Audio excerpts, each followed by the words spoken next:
Et maintenant, à nouveau du Québec, Monsieur Michel Tremblay.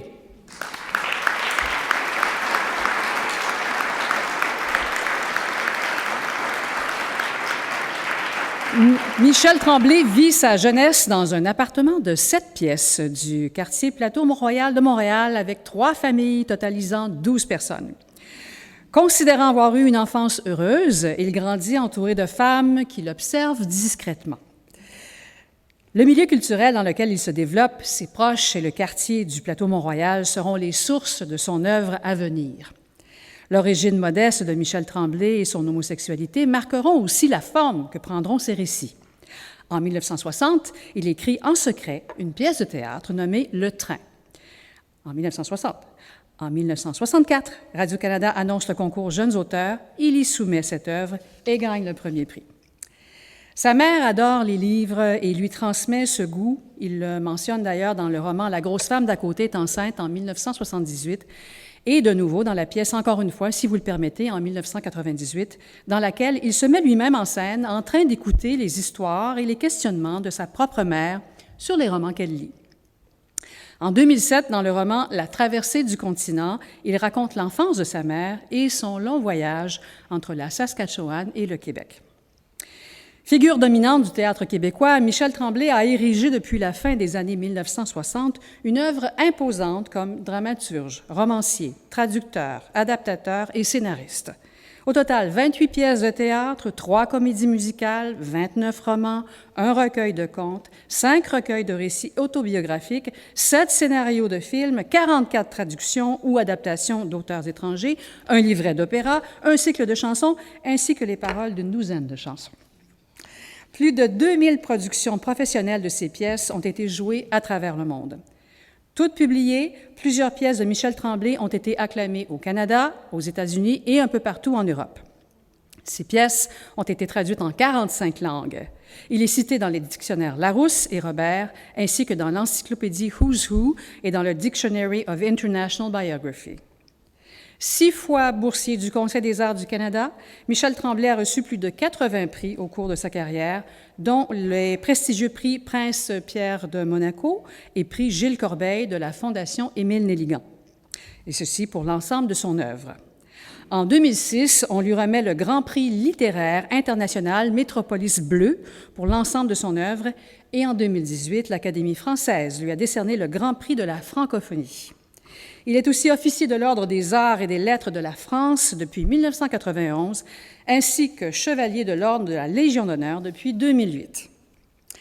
C'est notamment pour avoir donné ses lettres de noblesse à la langue française du Québec, pour avoir révolutionné la dramaturgie québécoise sur le plan de la narration et du langage, et pour la création d'une œuvre romanesque devenue un classique de la littérature québécoise, que le Conseil supérieur de la langue française lui décerne l'Ordre des francophones d'Amérique. Monsieur Michel Tremblay, veuillez vous avancer, s'il vous plaît.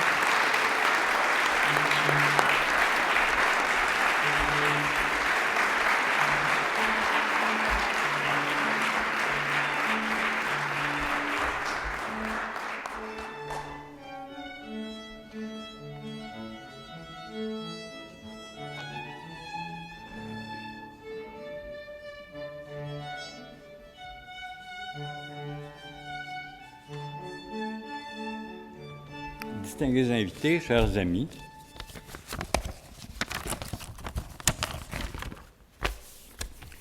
je suis né dans une ville qui est restée francophone grâce à des femmes fortes qui ignoraient qu'elles l'étaient. Au tournant du 19e et du 20e siècle, une grande partie des Québécois a quitté la campagne pour venir s'installer en ville.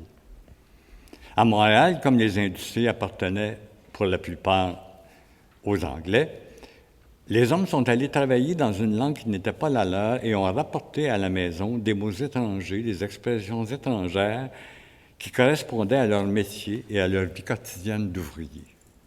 Les femmes, avec une inventivité peu commune et refusant de parler autrement qu'en français, ont donc inventé non pas une langue, mais un langage, un mélange de ce qu'elles avaient ramené de la campagne, hérité du français de Louis XIV, et de ce que leurs hommes ramenaient de leur travail. Elles traduisaient au son des mots qui n'étaient pas français, mais les prononçait en français. Elle ne s'en servait pas telle quelle, entre guillemets, elle les traitait comme du français, et sans le savoir, elles ont mis au monde des centaines, peut-être des milliers de néologismes, de vrais néologismes, créant ainsi ce qu'on a appelé plus tard le joual, avec un mépris qui m'a toujours insulté et choqué. Au lieu de conspuer le joual, au lieu de critiquer ceux qui l'utilisaient, de les mépriser, de les traiter avec condescendance, au lieu de refuser pendant si longtemps ce langage la place qui lui revenait dans la culture québécoise, parce que la culture, la vraie, venait d'ailleurs, on aurait dû remercier ces femmes qui ont évité à une ville de s'angliciser par la volonté de rester à l'intérieur de ce qui ne s'appelait pas encore la francophonie.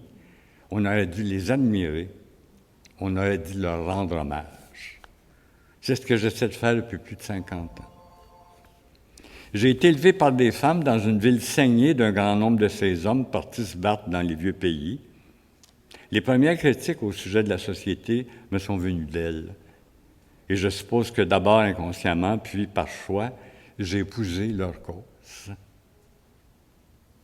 Et j'ai l'impression que ce sont elles, à travers moi, que vous récompensez aujourd'hui avec ce prestigieux cadeau.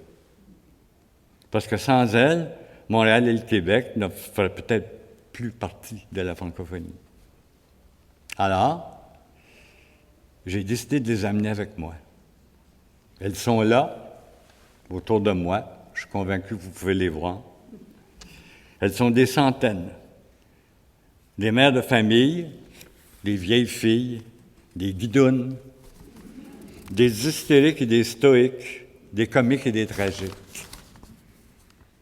Il y a parmi elles une louve, une enragée, une mère aimante qui deviendra le mentor de son fils.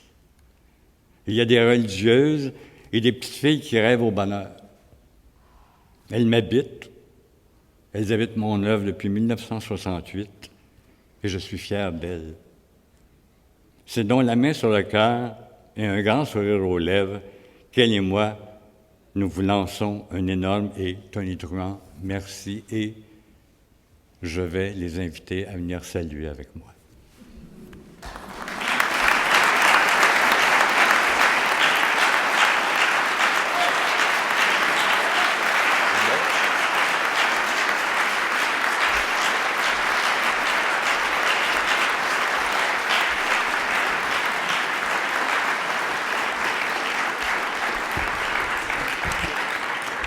Merci beaucoup et on reconnaît encore une fois la puissance d'évocation qu'est la vôtre. Merci beaucoup et félicitations, Michel Tremblay.